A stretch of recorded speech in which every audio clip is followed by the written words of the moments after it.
Can a stranger survive among a tribe that sees him only as a sacrifice, or as family bound by blood? Can destiny be decided not by men, but by a sign from the heavens? In the Wild West, the laws were harsh, but the laws of the tribes were harsher still. For the outsider, only death or marriage. They say the stars can reveal the path when human hands falter. And that night, a star tore across the sky above the ritual fire.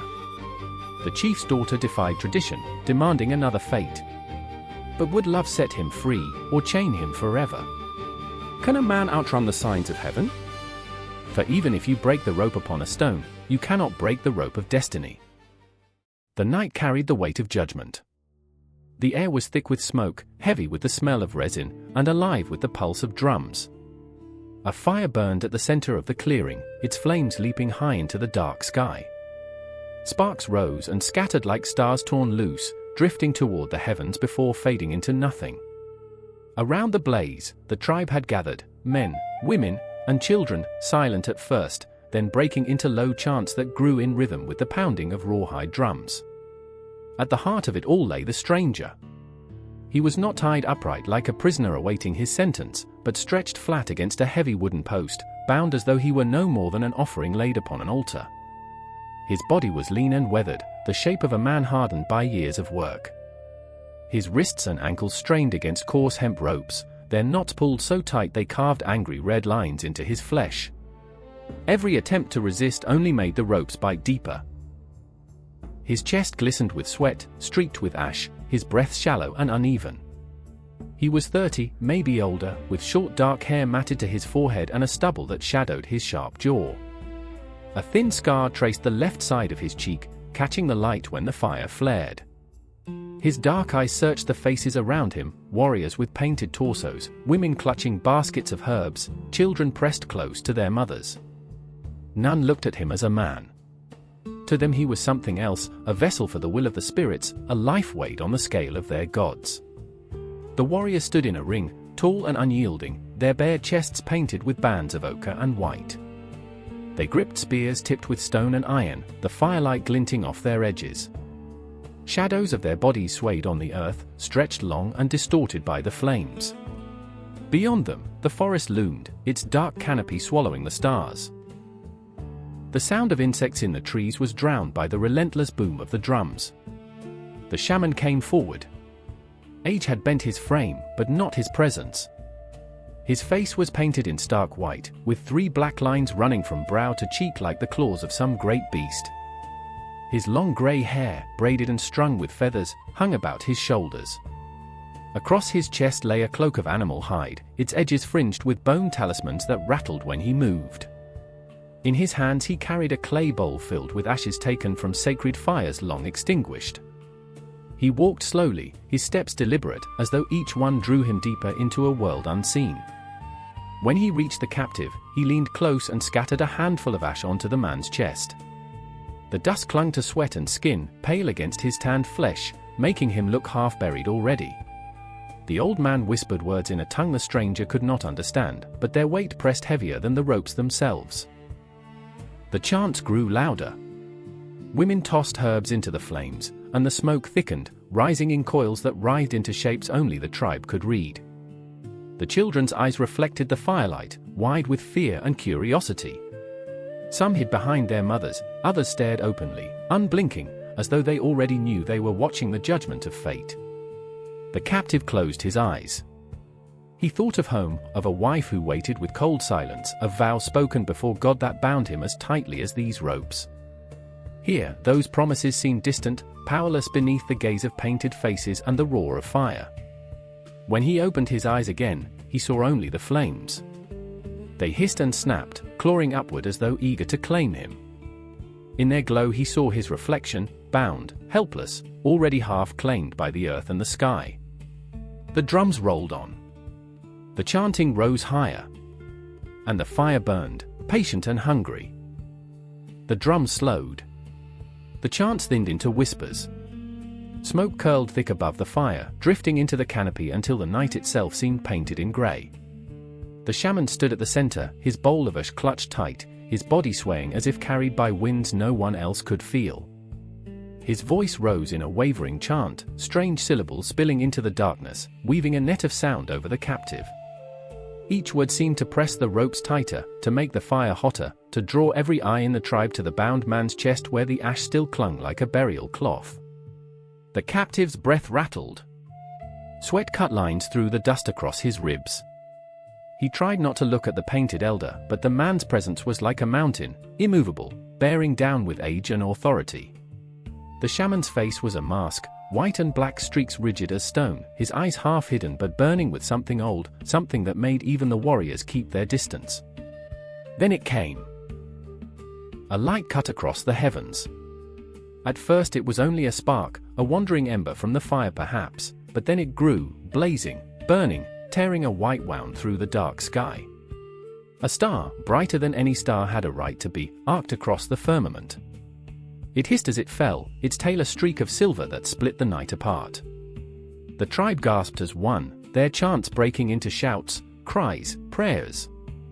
Warriors dropped their spears into the dirt. Women pulled children close. All eyes turned upward. Even the shaman froze. His ash-stained hand hung in mid-air, his mouth still open in the half-shape of a word he never finished. For a heartbeat, the old man's power seemed to falter, stolen by the sky itself. The captive turned his head as far as the ropes would allow. He saw the streak burn across the horizon, vanish into the forest's edge, and leave only silence in its wake. His heart hammered. Was it salvation? Doom? A sign meant for him alone? The fire hissed and cracked, its glow dancing against the painted faces of the Shawnee tribe. The star had vanished into the horizon, but its mark lingered in the air like smoke, unshakable and heavy. The clearing stood in silence, broken only by the restless crackle of the flames and the slow beat of a drum that refused to die. At the center of this stillness knelt the chief's daughter. She was young, perhaps 20, her hair braided with red threads that glimmered in the firelight, her amber eyes sharp and steady. White lines were painted beneath those eyes, the marks of her family's lineage, of her father's house. She pressed her palms into the dirt, pointing first to the heavens where the star had burned, and then to the man bound upon the post. Her voice carried clear, unbroken. The stars have shown another path. Her words cut the air. They were not a plea. They were a command shaped in youth, a truth spoken without fear. The tribe shifted, warriors glancing at one another, women whispering, children clutching their mothers' skirts. The fire seemed to lean toward her, sparks lifting with her breath. The captive turned his head. For the first time since his capture, he saw her closely. Her painted face, her braids tied with red threads, the steadiness in her gaze, it struck him deeper than the ropes that bound him. She did not look at him as a prisoner, nor as a sacrifice. She looked at him as if he were a choice. The Shawnee chief stood tall, broad-shouldered, his body marked with ochre paint, his eyes heavy with the weight of judgment. His daughter's words fell on him like stones. He looked from her to the captive, from the captive to the fire, from the fire to the shaman. The circle of fate was tightening, and it was he who stood in the center. The shaman's hand trembled on his bowl of ash. His painted face revealed nothing, but in his eyes burned the recognition of destiny. He began to speak, his voice low, carrying the sound of wind over graves. Two paths remain. Death or union. Gasps spread through the tribe. The women's whispers sharpened. The warriors frowned, uneasy, but none dared challenge the words. The daughter lifted her chin and stepped closer to the captive. She raised her hand, pointing at him, then at herself, her gestures as plain as the fire's hunger. He would be her husband, or he would be taken by the flames. The captive's chest rose and fell. Inside him war raged. He felt the pull, her eyes, her courage, the possibility of belonging. But behind that pull lay the memory of vows made long ago. A wife waited for him far from this clearing. Their marriage was cold, yes, but his promise had been spoken before God. To break it was to break himself. The drums began again, slow, like a heartbeat counting down. The tribe leaned in, eyes fixed on the captive. Sweat slid down his face. He swallowed, feeling the ropes tighten as though they too demanded his choice. The clearing was restless, as if the ground itself shifted under the weight of decision. The Shawnee tribe had gathered in a wider circle, the fire blazing tall in its center, its sparks drifting like wandering souls into the black sky. The captive lay bound to his post, his chest streaked with sweat and ash, his eyes fixed on the flames. Beside him stood the daughter of the chief, her chin raised, her hand still marked by the gesture that had bound his fate to hers. The chief lifted a hand, and silence swept through the tribe. Only the fire spoke now, snapping and spitting as it consumed the wood. At his signal, the warriors stepped back, giving space for the shaman to move. The old man came forward slowly, the bones of his talismans rattling against his chest. His face, painted white with black lines, seemed like a mask carved from stone. In his hands he carried not only the bowl of ash but also a hide pouch tied with strings of sinew. The pouch clattered faintly, the sound of many small things moving inside. He knelt by the fire, his knees pressing into the dirt. With a motion both careful and reverent, he opened the pouch and drew out bones, the knuckle bones of deer and fox, polished smooth from years of ritual. He scattered them on the ground before the fire. They landed with soft clicks, rolling, settling into shapes that only his eyes could read. Next came stones, each one carved with strange markings. He cast them among the bones, their surfaces glowing faintly orange in the firelight. Finally, he took feathers, long and dark, tipped with paint, and let them fall like drifting snow. The tribe leaned closer. The warriors pressed their spears into the earth, heads bowed. The women hushed the children, though the little ones could not stop staring. The shaman studied the pattern. His hands hovered over the bones and stones, tracing paths in the air as if following invisible lines. His eyes narrowed, his lips moved in whispers. Smoke curled through his fingers, rising from the fire into the shapes of birds and shadows. At last he raised his head. His voice came low, but it carried across the circle with the weight of iron. Two paths remain. One ends in death, the other in union. The word struck the clearing like thunder. Murmurs broke among the tribe, voices rising in surprise, in fear, in awe. Some called for the captive's blood, others whispered of destiny binding him to the chief's daughter. The fire roared louder, as if fed by their uncertainty. The captive felt the weight of those words press down on him harder than the ropes. His chest tightened. His thoughts spun. Death or marriage? Ashes or vows? The star had split the sky, and now the shaman split his soul. The daughter stood tall, eyes steady, unflinching. The chief lowered his gaze, his shoulders heavy beneath the decision. The tribe waited, their fate tied not only to the spirits, but now to the will of one man, a stranger. And the drums began to beat again, slow. The drums beat slow, deep as thunder buried beneath the earth. Each strike rolled through the clearing, echoing in the captive's chest like a second heartbeat. The Shawnee tribe stood in a perfect circle around the fire, their faces lit in flashes of orange and shadow, their voices silent now, waiting for what would come next. The shaman's words lingered in the air, two paths, death or union. No third road, no hidden escape. The fire itself seemed to listen, its sparks rising higher, as if eager to devour whichever fate was chosen. The chief's daughter stepped closer. Her bare feet pressed into the dirt, her braids swayed against her shoulders, her amber eyes fixed only on the man bound to the post. She raised her hand, slow and deliberate, pointing first to him, then to herself. The gesture was as clear as the fire's glow: you will be mine, or you will be ash. The captive's throat tightened. He felt her gaze cut into him deeper than any rope could.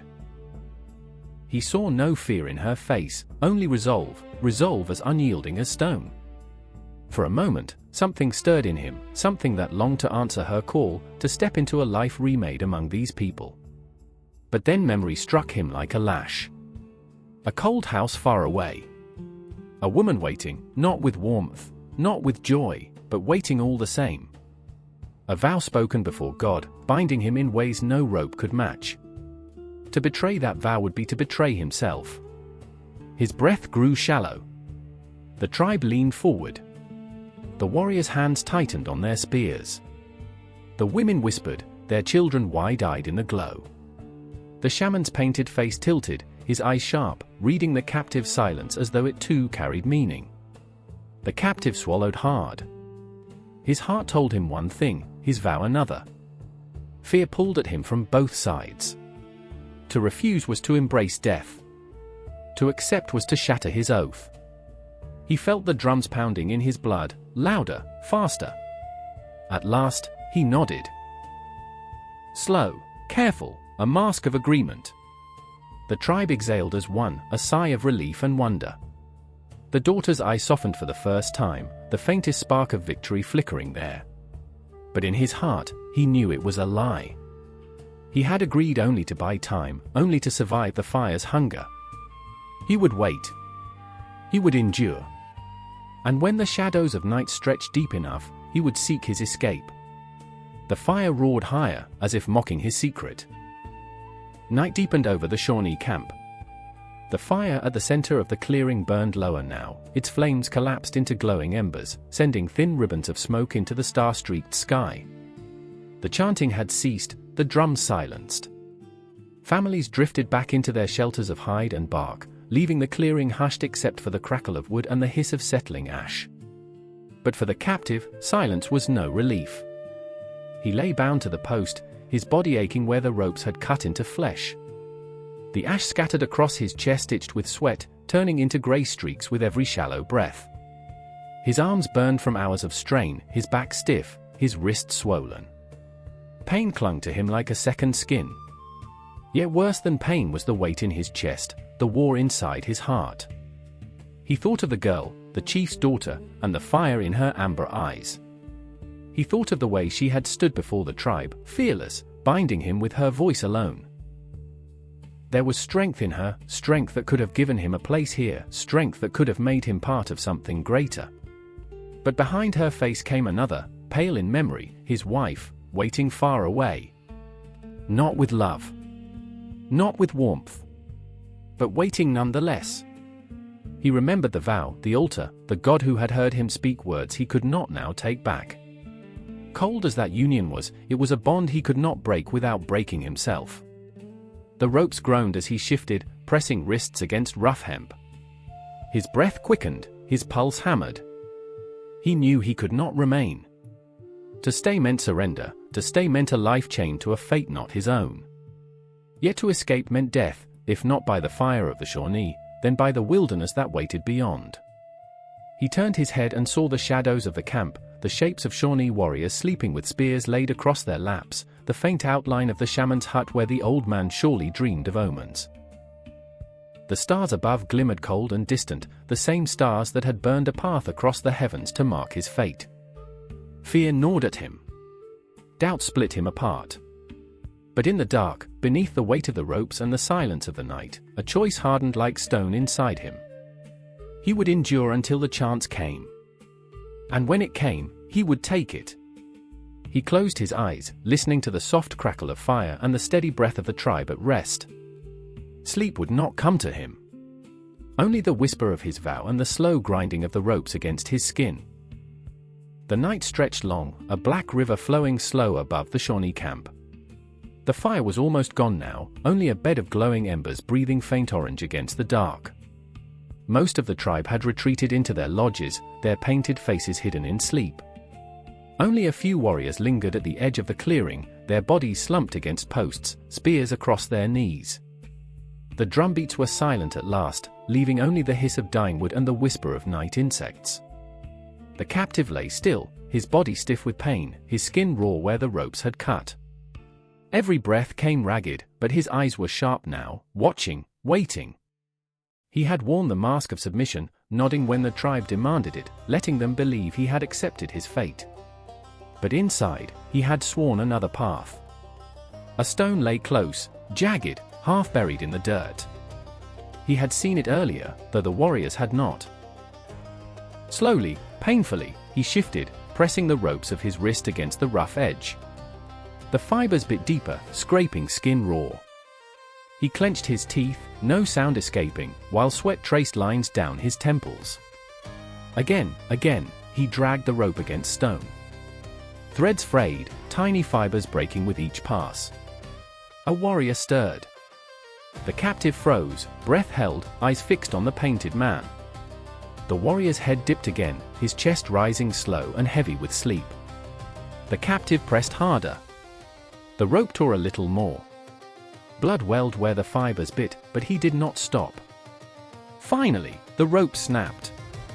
The sound was no louder than the crackle of an ember, but to him it roared like thunder.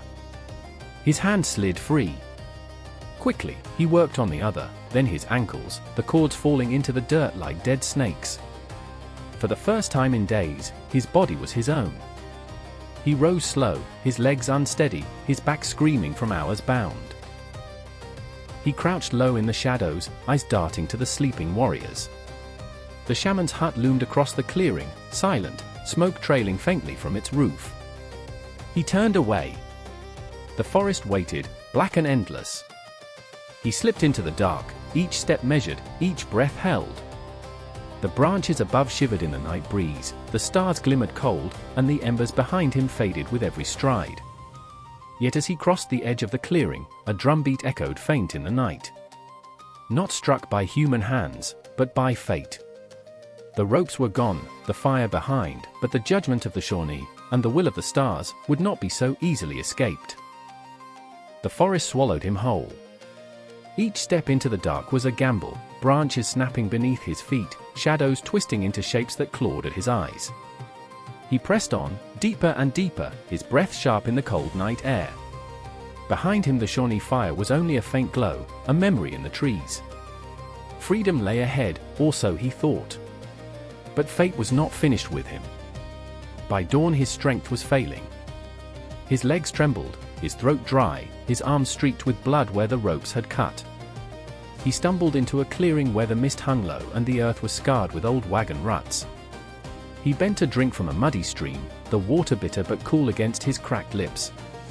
For the first time in days, hope flickered in his chest. It died an instant later. Figures rose from the fog. Hard men, rough and lean, their faces shadowed by the brims of battered hats, their clothes patched from leather and stolen cloth. They carried muskets, knives, and clubs scarred by use. Their eyes were not curious like the Shawnee, nor reverent like the shamans. These eyes were cold and hungry. Raiders. One struck him across the back before he could rise. The blow sent him sprawling into the dirt, coughing water and blood. Another planted a boot on his chest, pressing him down. Their laughter was harsh, without mercy.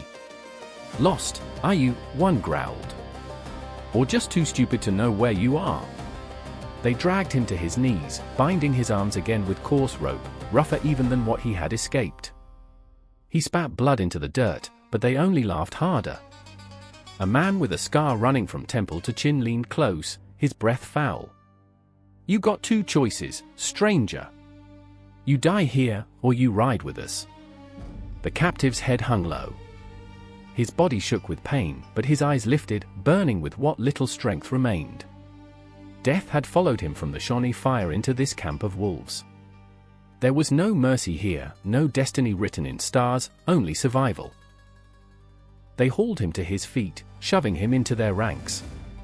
The forest echoed with the creak of saddles and the clink of stolen steel as the raiders prepared to move. The captive stumbled, a prisoner once more, a stranger not only to the Shawnee, but now to the men who had claimed him. He did not know where this path would end.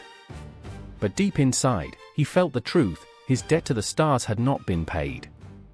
Fate still waited in the shadows.